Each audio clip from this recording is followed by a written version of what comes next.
Tere hommikust kõigile! Alustame ICC Eesti hommikuklubiga. Täna moderaatori rollis olen mina. Tiit on meil kahjuks täna taastumas toidumürgitusest ja moderaatori rollis võtan üle täna mina. Hommikuklubis on meil täna 2 esinejat. Esimene esineja on meil doktor Arkadi Popov, kes tuleb jälle meile koroonarinde uudiseid ja infot jagama. Ja teine saatekülaline on meil Madis Võõras, kes räägib meile täna kosmosest, Euroopa kosmoseagentuurist ning Eesti rollist selles ja samuti ka lühidalt värskelt alanud astronaudi konkursist. Ja küsimused palume esitada chati, võite ka mikrofonis esitada, kui on esitlused lõppenud.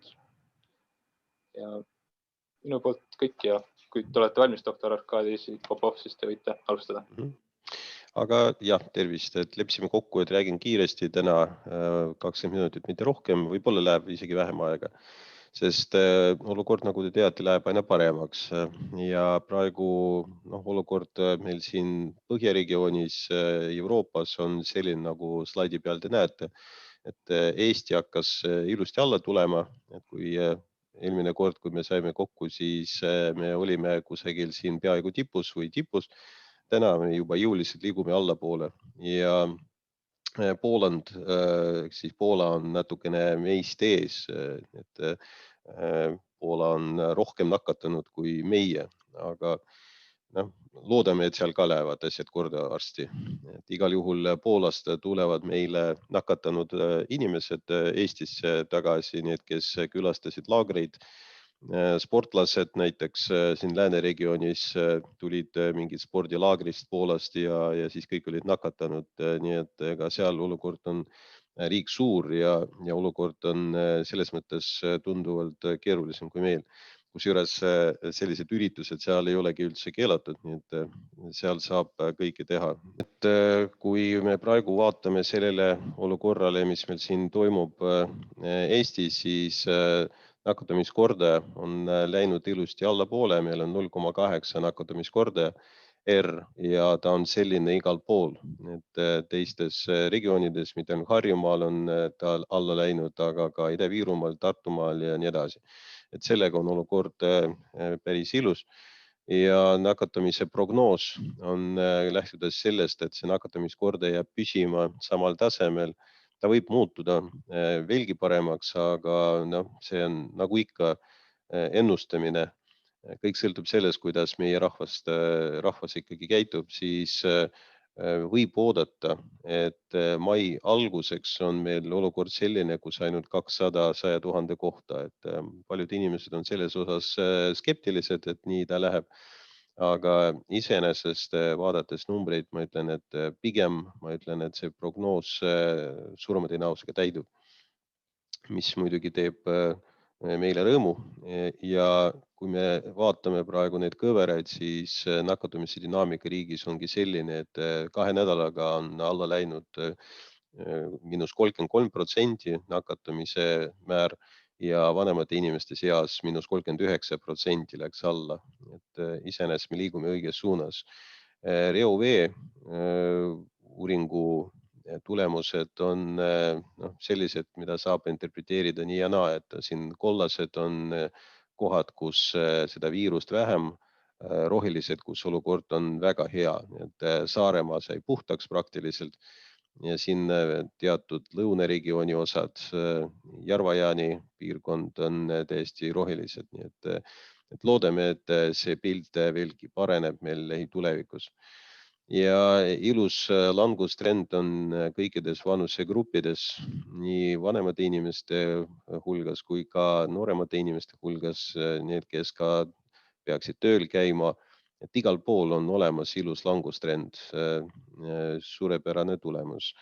Kusjuures eile me vaatasime ka Swedbanka poolt, seal üks tubli analüütik tegeleb andmete analüüsiga ja konkreetselt tehingutega, mis on tehtud digimaailmas ja siis nakatumiskõveraga ja tal on ilus korrelatsioon selle vahel, kuivõrd langevad need tehingud teatud erinevates valdkondades, noh näiteks turism, kaubanduskeskused ja siis ka konkreetselt, kuidas lähevad alla need nakatumiskõverad.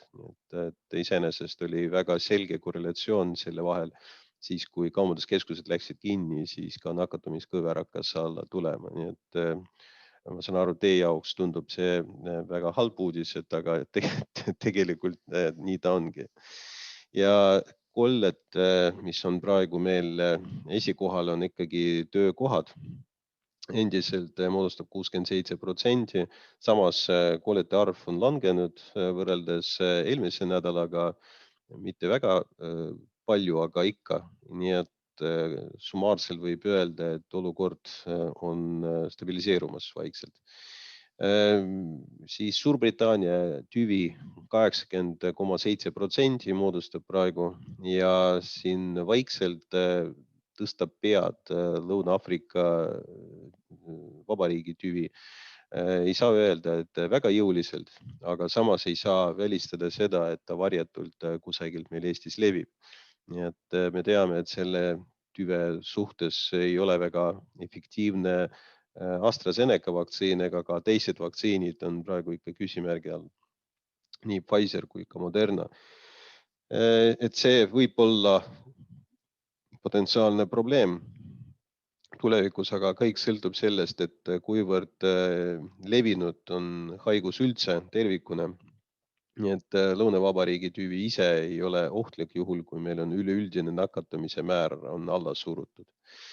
Ja täna lisandus 757, mäletan eelmine kord, kui me kohtusime, siis minu slaidi peal oli 1500, siis oli seal 2 korda langus võrreldes sellega. Ja siis vaadates need numbreid, mis on 100 000 kohta, siis tool ajal oli ka 1500, täna on 900 ja see on ilusa langustrendiga võrreldes eelmise päevaga, siis oli 952, täna 900 100 000 kohta, et päevas langeb 50 ühikut ja kui see niimoodi edasi asi jätkub, siis tõesti aprilli lõpus võib oodata seda, et meil on mingi 300-200 ringis 100 000 kohta, kui mitte madalamad. Ja positiivsete testide osakaal langeb. Et eelmine kord oli, kui ma ei eksi, 22 või 23%, nüüd täna on 15,8, eile oli 16%. Ja see muidugi on väga ilus illustratsioon selle kohta, et tabatakse maksimaalselt palju neid haigestunuid, keda on võimalik tabada. Ideaalis oleks 3% alla selle, mida soovitab ECDC, aga siin meil on veel ruumi, kuhu liikuda. Ja ilus graafik on siin, et kõik maakonnad ilusti reageerivad ja Harjumaa, mis on kõige olulisem meie jaoks, kõige suurem maakond, kus elab kõige rohkem rahvast. Lisaks ka Lääne-Viirumaa läheb alla ja ka Ida-Viiru läheb alla ja kõik, et ei ole praegu ühtegi maakonda, kus olukord oleks kriitiline. Ja kui eelmine kord meie summaarne haigestunud patsientide arv oli üle 20 000, siis täna on ta 11 900.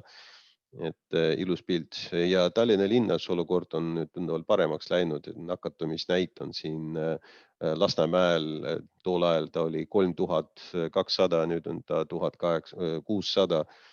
Teistes linnaosades on olukord ka normaliseerumas, et oli ka üle 2000 need numbrid, täna on olukord parem.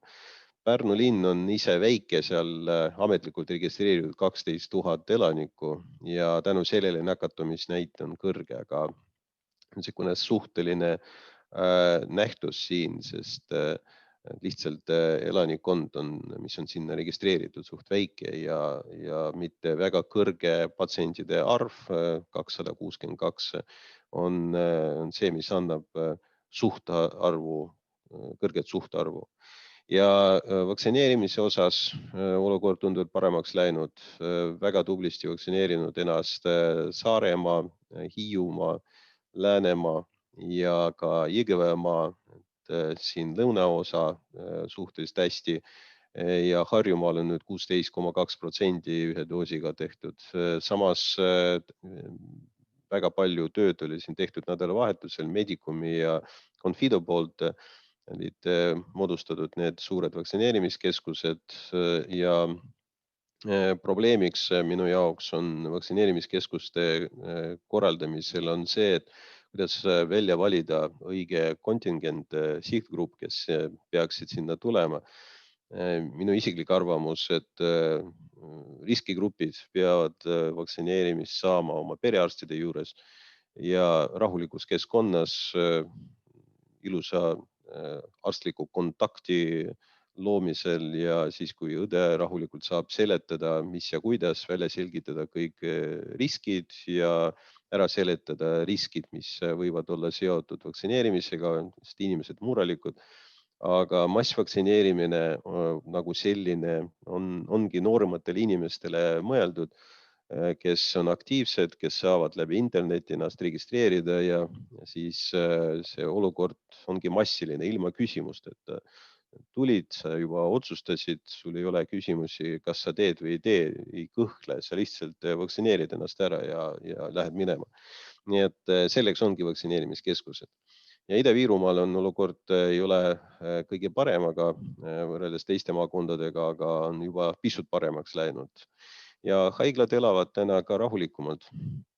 Nii et ka meie haiglas on 70% voodihõive, mis on ülimadal võrreldes eelnevate päevadega ja ka teiste haiglatega võrreldes siin, et ka regionaalhaiglaga võrreldes, Ida-Tallinnaga võrreldes on meil praegu kõige madalam näitaja, mis muidugi teeb rõõmu ja inimesed saavad puhata ja me saame vaikselt mõelda selle peale, et ega Eesti haiglad ei vaja nii palju voodikohti COVID-patsientide raviks ja me saame juba vaikselt mõelda selle peale, et me saame aina rohkem taastada plaanilist ravi.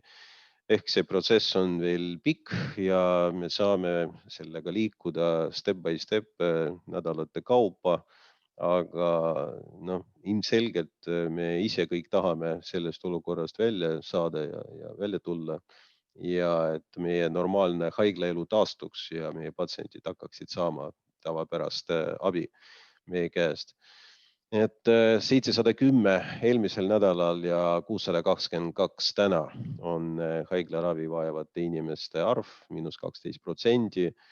Intensiivravis on väiksem langus, aga on ka olemas ja juhitavat ventilatsiooni vajab pisut vähem inimesi.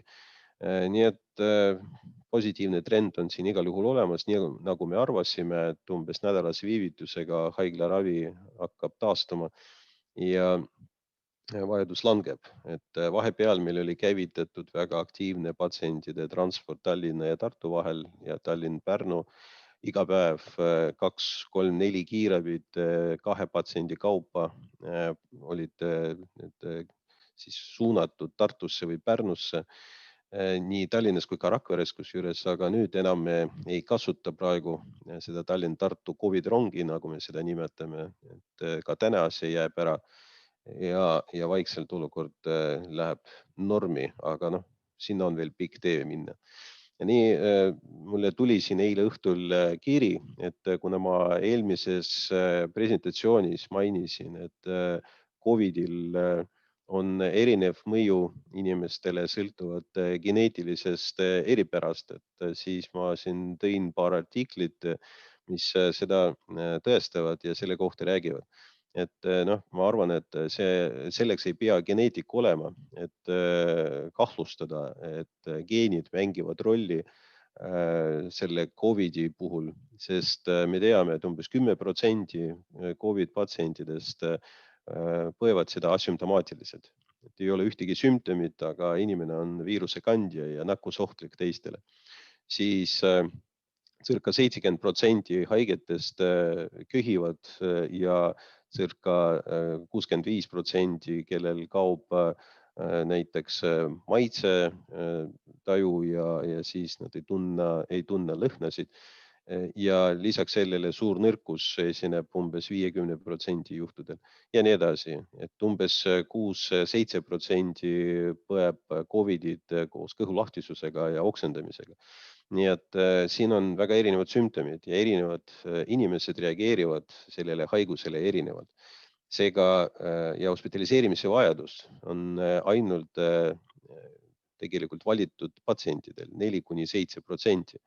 Ja kusjuures mõned noored inimesed satuvad intensiivravisse ja siis vahest on täiesti ebaselge. Meil on siin olnud ka meie haiglas suunatud PERH-i siis mitte ainult hingamisaparaadi alla, aga lausa kunstliku vereringe alla 42 aastat vana naine ja 49 aastat vana mees ilma igasuguste kaasuvate haigusteta.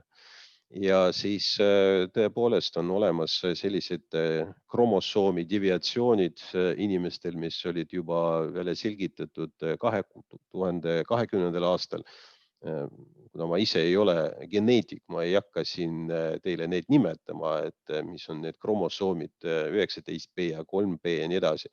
Aga igal juhul on olemas konkreetne seos ja see on juba tuvastatud, et teatud inimestel on kalduvus olemas ja see on, võib öelda, ette programmeeritud teadmine organismi poolt, et juhul kui inimene omab antud kromosoomi, siis ta satub Covidiga intensiivravisse. Nii et oleks võimalik igale inimesele teha genoomi analüüsi, siis me saaksime väga konkreetselt kaitsta inimesi, kellel on selline deviatsioon olemas vaktsineerimisega ja siis maailm oleks päästetud väga, väga kiiresti, aga need uuringud on suht kallid ja ei ole võimalik seda teha niimoodi massiliselt. Samas uuringute käigus seda ikka vahest tehakse. Nii et siin on olid uuritud näiteks Suurbritannia 2200 patsienti, kes viibisid intensiivravis ja nendel kõikidel oli tehtud genoomi uuring, mille tulemusena selgusidki need nõrgad kohad meie genoomis ja siis selline, mitte midagi halvustavat, aga selline genoomi anomaalia või eripära nagu neandertaltid, see on vene keeles ma võin öelda neandertalets, aga kuidas see on eesti keeles, ma ausalt öeldes kunagi ei ole sellest rääkinud, et neandertali inimesed, kes elasid 30-40 000 aastat tagasi, et nende genoomi jäägid on teatud inimeste organismis olemas, et kui need on säilinud, siis ka esineb väga kõrge soostumus, et need inimesed vajavad hospitaliseerimist COVID-19 korral. Nii et sellised andmed on olemas ja et täna me teame, et iseenesest riskid on seotud konkreetsete haiguste, konkreetsete geenidega, aga kas me saame nüüd seda ise mõjutada kuidagi, võimalik tulevikus saab. Aga täna veel me saame protsessi jälgida. Nii palju sellest. 21 minutit läks aega, aitäh. Aitäh, Arkadi. Mul oleks üks küsimus, et kui need positiivsed trendid meil nüüd jätkuvad ja numbrid vähenevad, siis milliste nakatumisnäitajate juures me võiksime kaaluda piirangute vähendamist, ilma et oleks väga suurt riski, et numbrid jälle tõusma hakkavad? Ma arvan, et me kõigepealt peame seda lõpuni alla suruma kuni 200, umbes 200-250, et siis me ütleme, et me tuleme punasest tsoonist välja. Ja sest see punane tsoon tähendab seda, et esineb selline spontaanne viiruse levik, ka varjatud levik, et nakatanuid on niivõrd palju, et me ei jõua neid ilusti kontrollida ja väga oluline faktor on siin kindlasti positiivsete testide osakaal. Et kui ta läheb alla 10, mis näitab, et varjatud levik on mõõdukas, see on hea, ta läheb alla 3, ütleb meile, et varjatud levikut ei ole ja kui varjatud levikut ei ole, siis võib öelda, et me elame olukorras, kus asi on täiesti kontrolli all. Kas kellelgi on veel küsimusi?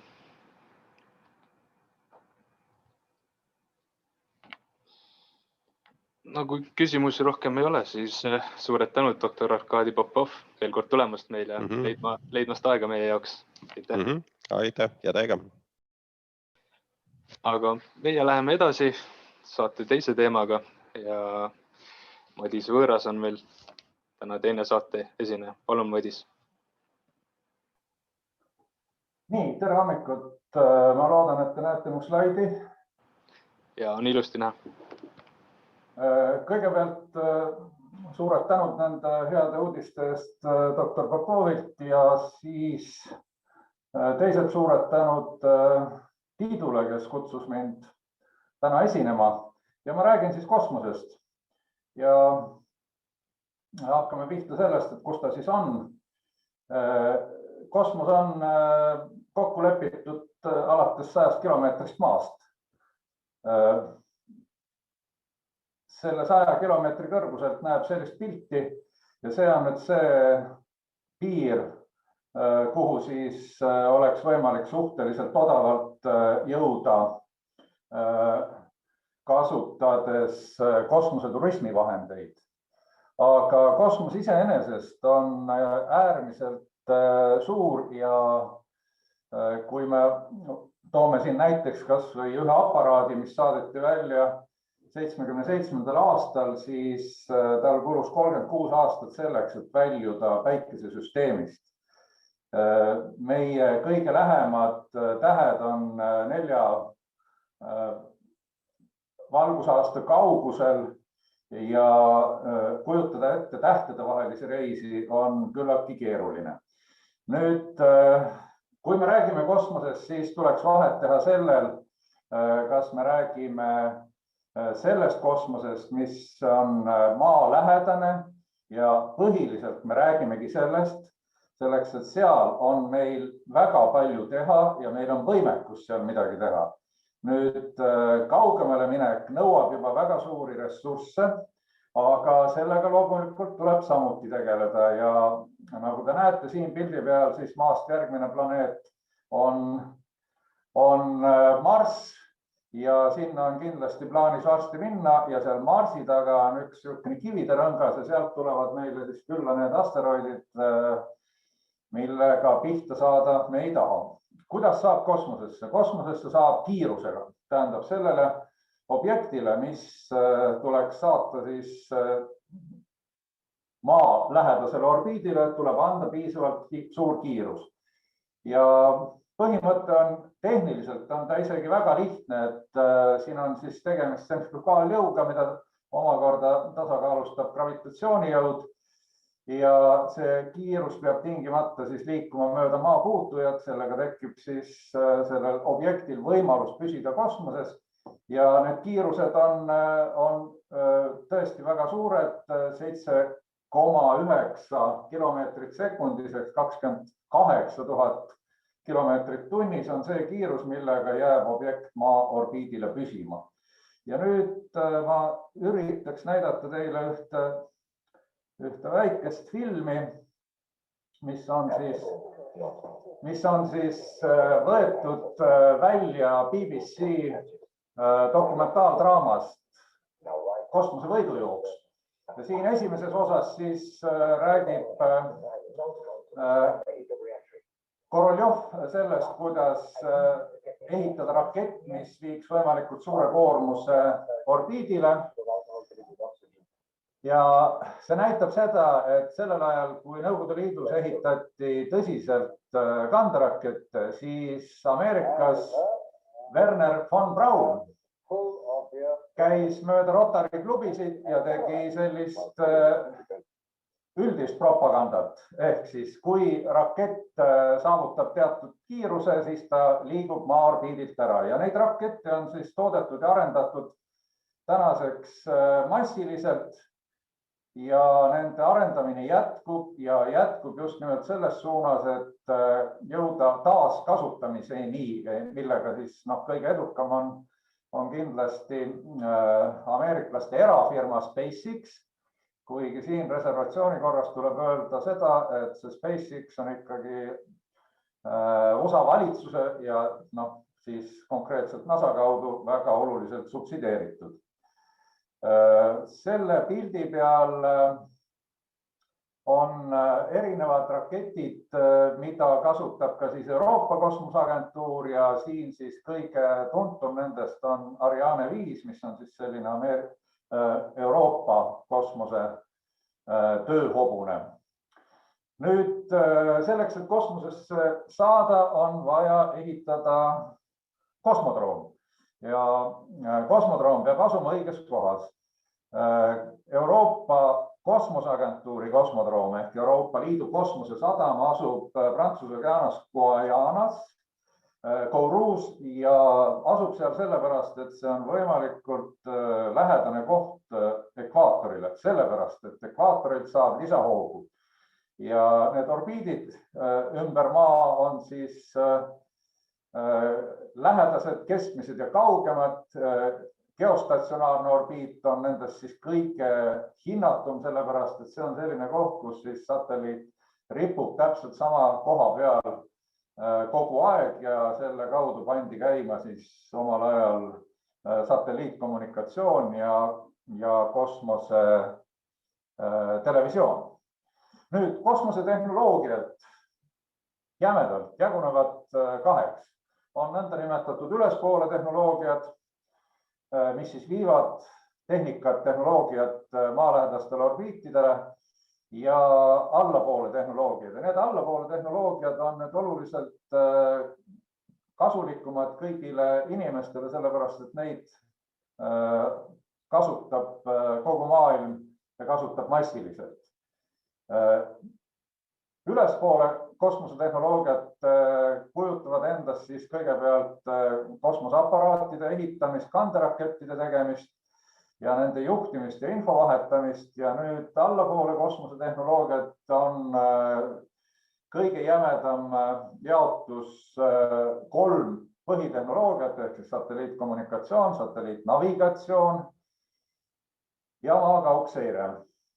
Maakaugseire tähendab kosmose vaatamist, maa vaatamist kosmosest ja see hakkas loomulikult pihta nii pea, kui oli võimalik esimene fotoaparaat kosmosesse saata juba 50-ndatel luure eesmärkidel, aga tänapäeval tehakse siis kosmosepiltide abil kõikvõimalikke tegevusi selleks, et kosmosest näeb praktiliselt kõike, näeb läbi pilvede ja pilvedest läbivaatamiseks on olemas tehnoloogia, mille nimi on tehisavaradar ja rakendusi on kõikvõimalikke, mõned pildid siin, tuntud tehnoloogia arendamise paik, Silicon Valley ja San Francisco linn, Eesti jääseire, Eesti metsad, ei ole mingit probleemi saada iga nädal uus pilt Eesti metsadest ja täppispõllumajandus. Ja täppispõllumajanduses on siin Eesti firmad päris kõvad ja ajavad oma asju, võiks öelda, globaalselt. Nii.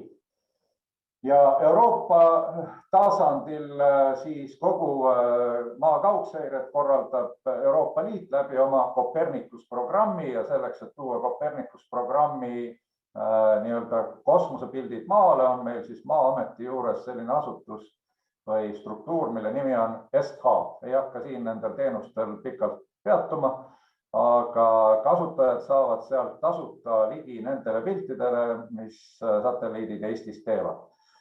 Satelliitpositsioneerimine täpselt samamoodi sõjalisel eesmärgil. Ameeriklased panid käima GPS-i ja tegid selle signaali vabaks, ma ei oska aastat öelda, kusagil 80-ndatel ilmselt, sest leiti, et sellel võib olla väga oluline mõju majandusele, mis siis ka täpselt niimoodi on. Ja siin jälle siis Euroopa Liidu süsteem Galileo, mis siis tegelikult töötades koos ülejäänud süsteemidega annab vähemalt Euroopa Liit ja ESA väidavad seda kõige täpsema positsioneerimise. Ja satelliitkommunikatsioon samuti suhteliselt vana tehnoloogia, sest hakkas ta pihta ju satelliittelevisioonist, aga ka siis muidugi sõjalistest vajadustest. Ja praegu oleme me siis jõudnud sinnamaani, et tegelikult viiakse internet kosmosesse erafirmade poolt, mitte enam suurte korporatsioonide poolt, kes panevad üles selliseid autobussi suuruseid televisioonisatelliite, vaid pannakse üles massiliselt väikseid satelliite, mis siis garanteerivad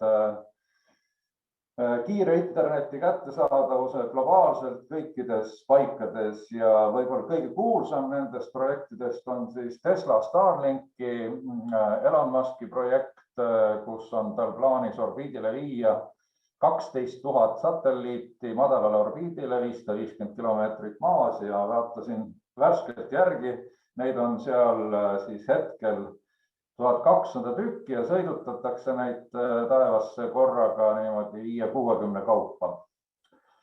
Aga on ka veel mõned sellised vanad tehnoloogiafirmad nagu Globastar, kes siis pakuvad satelliittelefoni ja see Globastar näiteks hakkab ehitama oma maajaama siia Eestisse.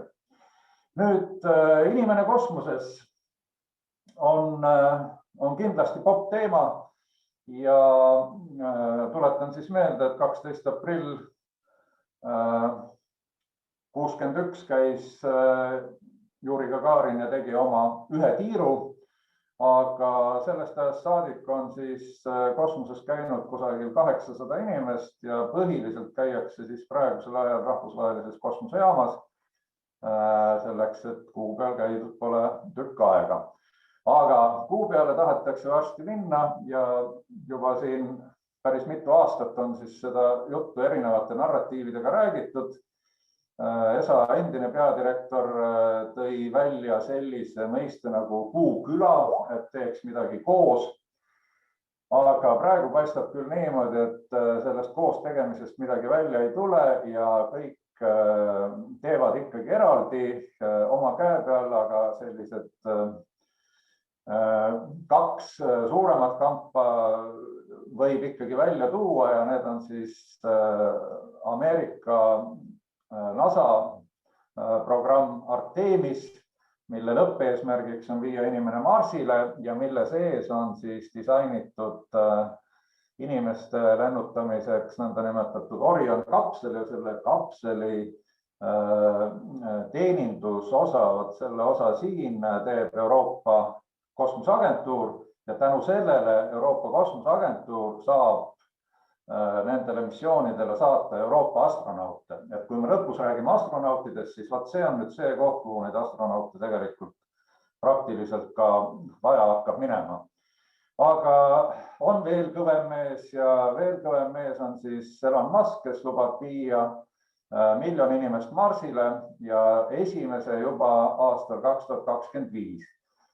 Saab näha, tal on veidikene teistsugune tehnoloogia ja ka teistsugused organisatsioonilised võtted, kuidas ta seda teeb.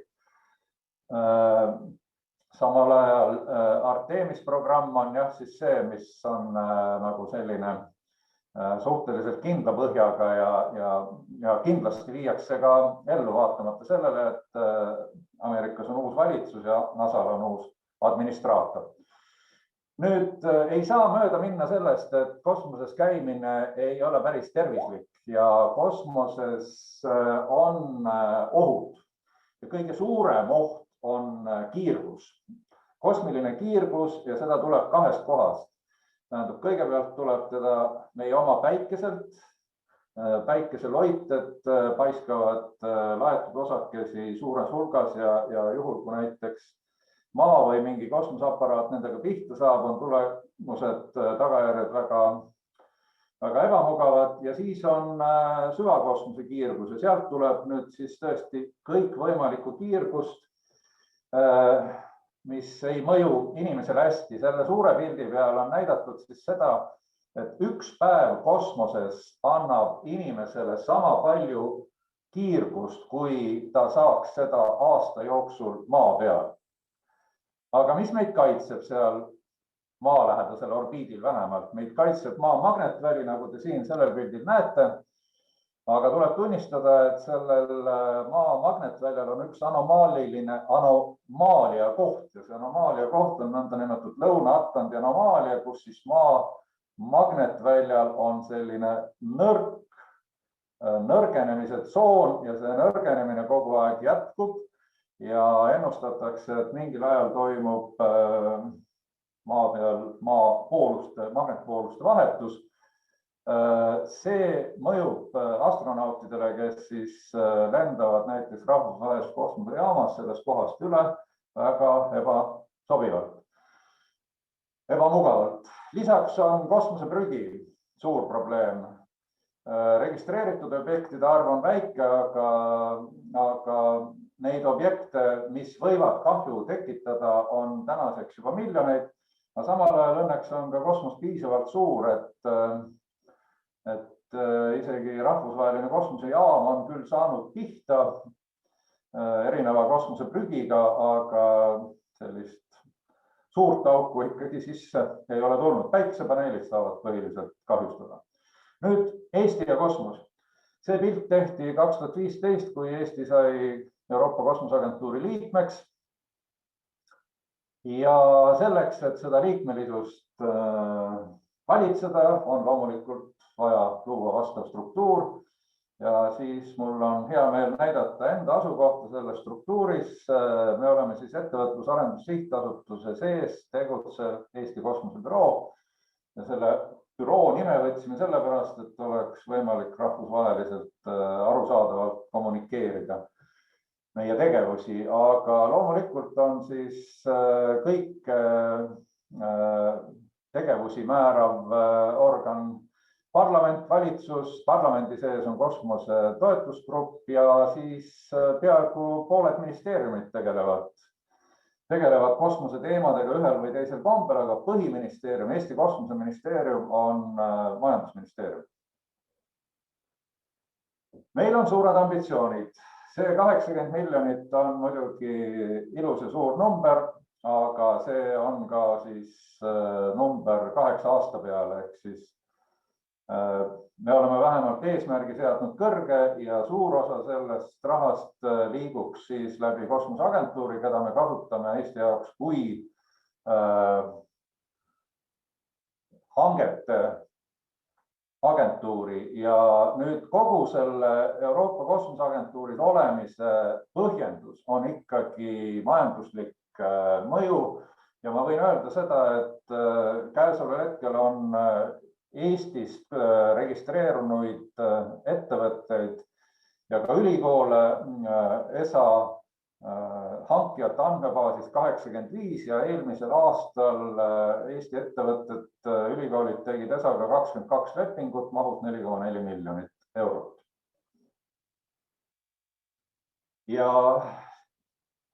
nagu ma rääkisin, me siis ei hakka looma Eestis Eesti kosmoseagentuuri, aga siis kasutame Euroopa Kosmoseagentuuri kui hankeorganisatsiooni, et edendada Eesti majandust.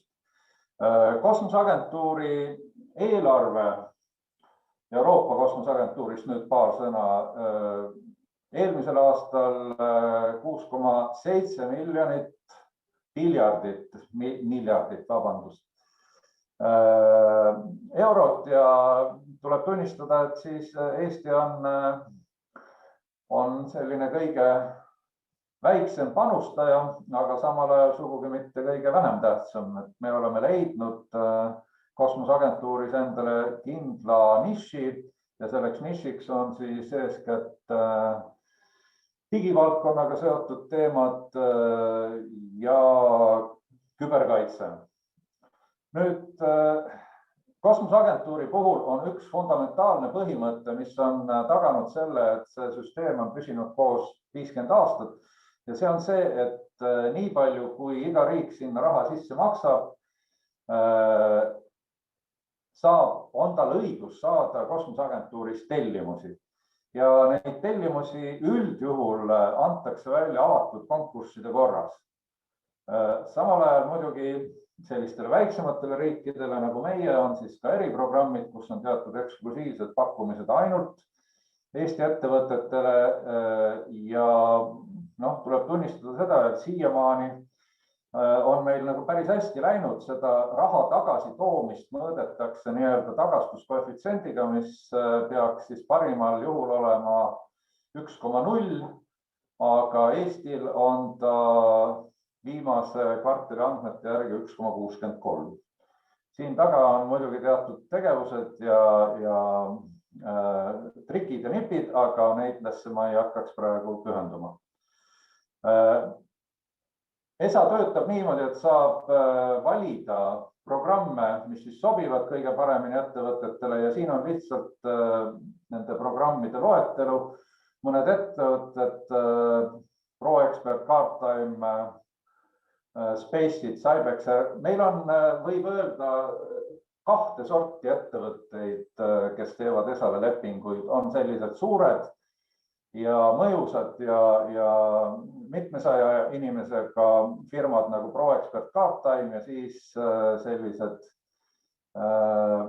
mitte enam startupid, aga sellised suhteliselt väiksemad SME stiilis firmad, nagu seesama Spaceit, siin alles räägiti firmast Crystal Space, kes tegelikult tuli siis ajakirjandusse sellega, et ta tarnib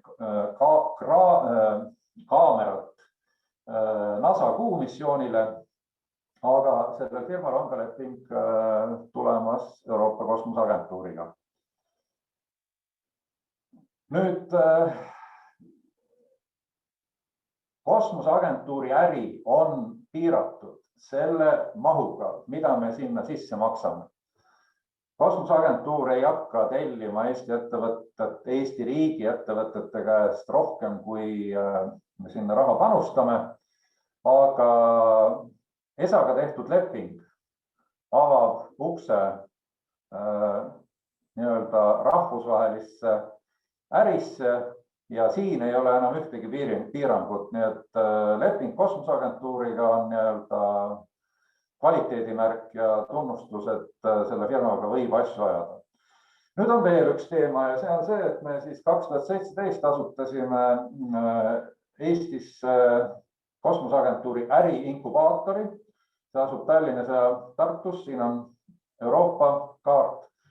Ja peab tunnistama seda, et üleeile oli meil inkubaatoris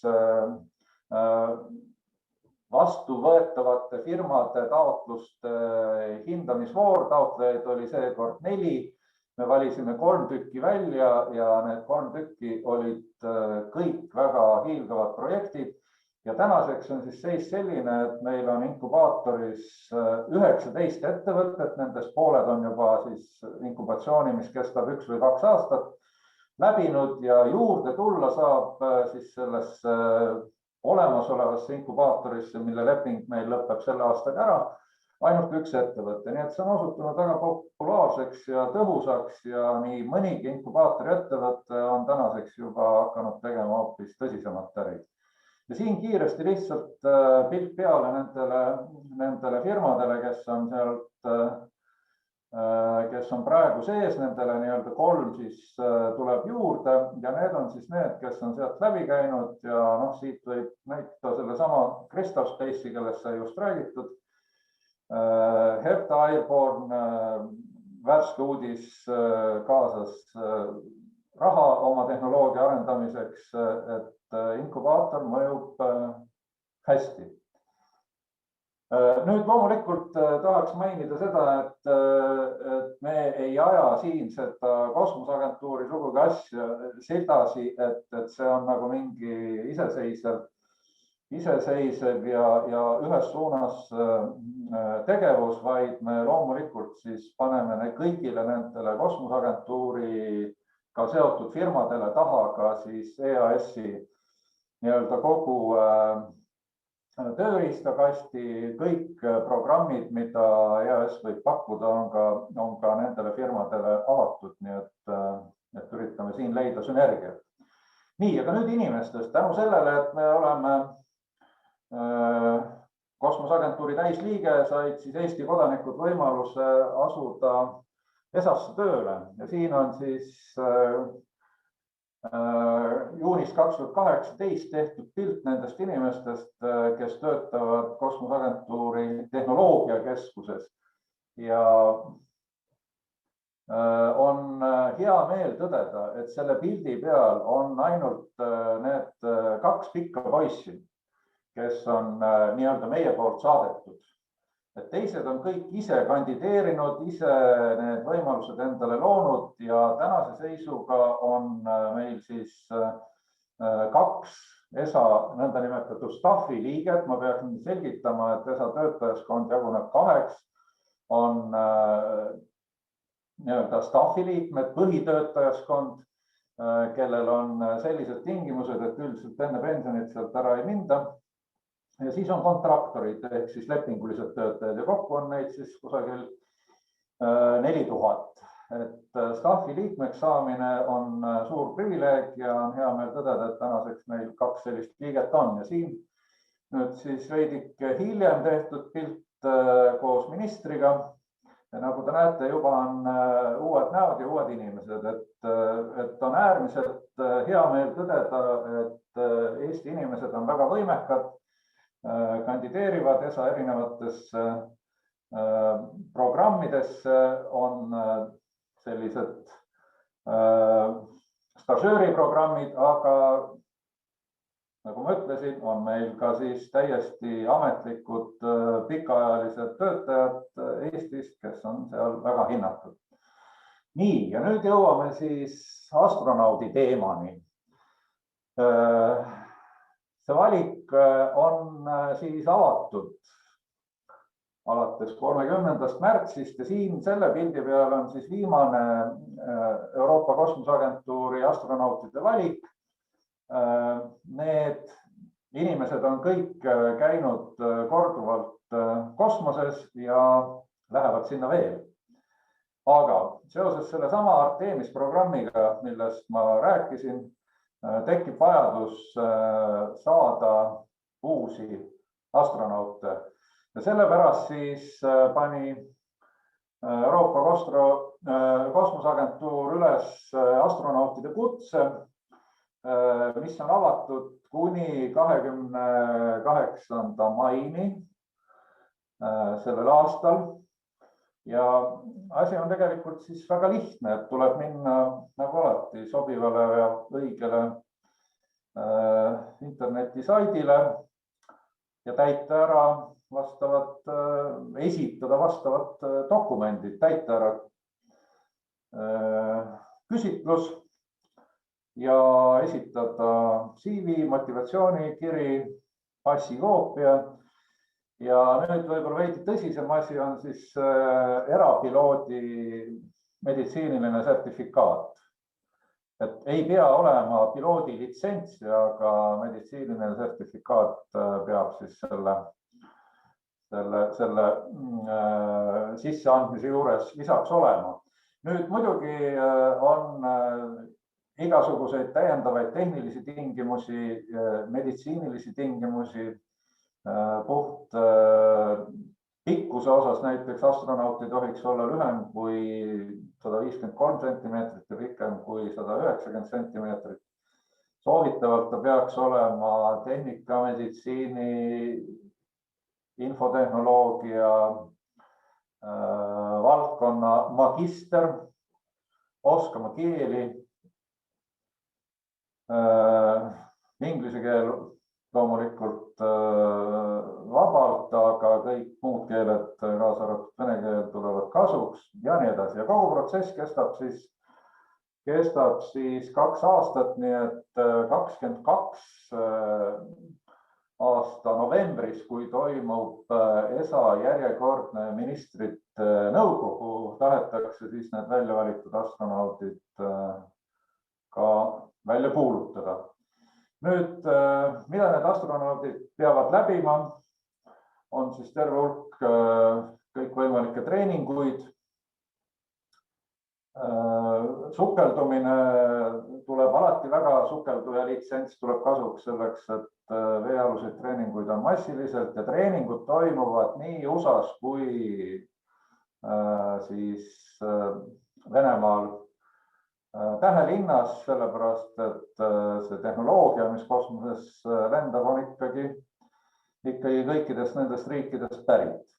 Nüüd üks oluline kommentaar on võib-olla see, et kui te nägite, et eelmine astronautide valik oli ainult 6 inimest, siis nüüd valitakse astronaute rohkem ja valitakse 6 inimest kui karjääri astronaudid. See tähendab, et need on siis sellised inimesed, kes võetakse Euroopa Kosmoseagentuuri tööle, kes hakkavad käima pikkadel, kauakestvatel, keerulistel missioonidel ja mitmekordselt.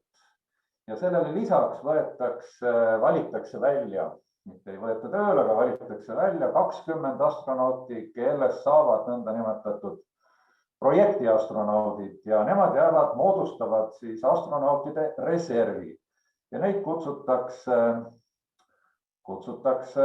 missioonile siis, kui neid parasjagu vaja on.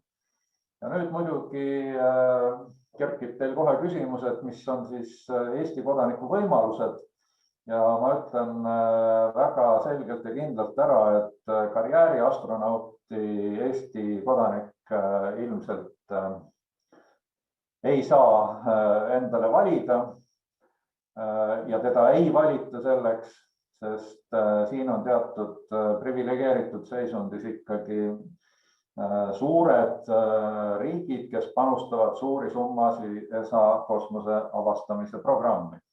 Küll aga on täiesti reaalne see, et keegi võib saada projekti astronaudiks ja käia ära näiteks rahvusvahelises kosmosejaamas. Nii et saame näha ja loomulikult me hoiame siin silmad-kõrvad lahti, et kui eestlane hakkab näitama edu selles valikuprotsessis, siis kindlasti näitame ka meie talle toetust. Nüüd esimese asjana, enne kui hakata seda avaldust täitma ja dokumente esitama, võiks käia raamatupoes ja osta selle raamatu. Selleks, et siin on kõik kirjas. Siin on kirjas nii pehme poole eeldused ja loomulikult siis näidisena terve hulk kõikvõimalikke teste, mis küll erinevad sellistest klassikalistest IQ testidest veidikene, aga nad lähevad nagu sinna kanti ka, et väga soojalt soovitan, on saadaval hea hinnaga. Aga mis meid siis lähiajal ees ootab, on 60 aastat esimese inimese lennust kosmosesse ja siia ma panin lihtsalt ühe Inglismaa astronoomia ühingu sellise tweedi ja tähistatakse mujal maailmas väga tõsiselt sellist sündmust, mille nime on siis Juris Night. Ja loomulikult varasematel aastatel see oligi siis sõna otseses mõttes night ehk õhtu, mille jooksul oli siis võimalik minna nii-öelda kõrgendatud meeleolusse ja tähistada seda sündmust. Nüüd, nagu te näete, inglased teevad seda siin veidikene akadeemilisemalt, aga siiski väga soliidselt. Aga mida meie teeme? Nüüd tahaks kangesti öelda, et meie tegime konverentsi, aga tegelikult siis konverentsi tegid lätlased ja lätlased panid ilusti õigel päeval üles sellise konverentsi Space, mis on rohkem suunatud just kosmosehariduse, aga ka kosmoseettevõtluse teemadele ja sealt võtavad osa Eestist siis mitmed organisatsioonid ja firmad, kes räägivad meie asjast. Nii et me oleme ka ikkagi kenasti pildis ja kahjuks jah, praegusel ajal nagu sellist suurt pidu püsti panna ei saa. Aga kodus tähistada võib kindlasti. Nii, kõik minu poolt. Tänan. Kas on küsimusi?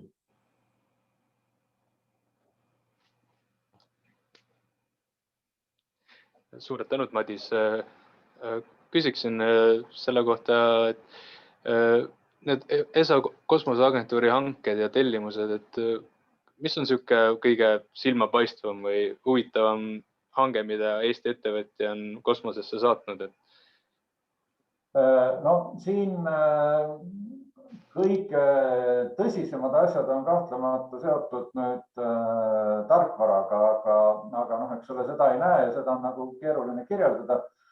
Aga Eesti firma Myoton on arendanud sellise riistapuu nagu müomeeter. Ja see müomeeter sai välja arendatud juba, me tegime esimese lepingu sellel teemal 10 aastat tagasi ja 3 aastat tagasi ta lendas Saksa kosmoseagentuuri eksperimendi raames rahvusvahelisse kosmosejaama. Ja see on selline riistapuu, millega mõõdetakse lihaspinget. Ehk siis selline meditsiiniline testseade ja neid on praegu rahvusvahelises kosmosejaamas 2 tükki. Ja siin tuleb rõhutada seda, et see on nagu puhas Eesti asi. See on Eesti teadlaste poolt välja mõeldud, Eestis arendatud, Eestis rahastatud. Ja nüüd kosmoseagentuur ostis siis neid, Saksa kosmoseagentuur ostis neid kokku 5 tükki, mis näitab jälle seda klassikalist pilti, et kosmoseäri ei ole suur äri. Küll aga siis firma Myoton müüb neid maa peal teadusasutustele suurtes kogustes. Näiteks. Aitäh. Astronaudi konkursist lähemalt, kellel on huvi, et me lisasime ka kalendrisse need failid, mis kirjeldavad täpsemalt seda, et seal on ESA ja ka Eesti kosmosebüroo fail ja kes tunneb huvi, siis need võivad minna meie kalendri event ja sealt lugeda lähemalt sellest. Aga kas kellelgi on veel küsimusi?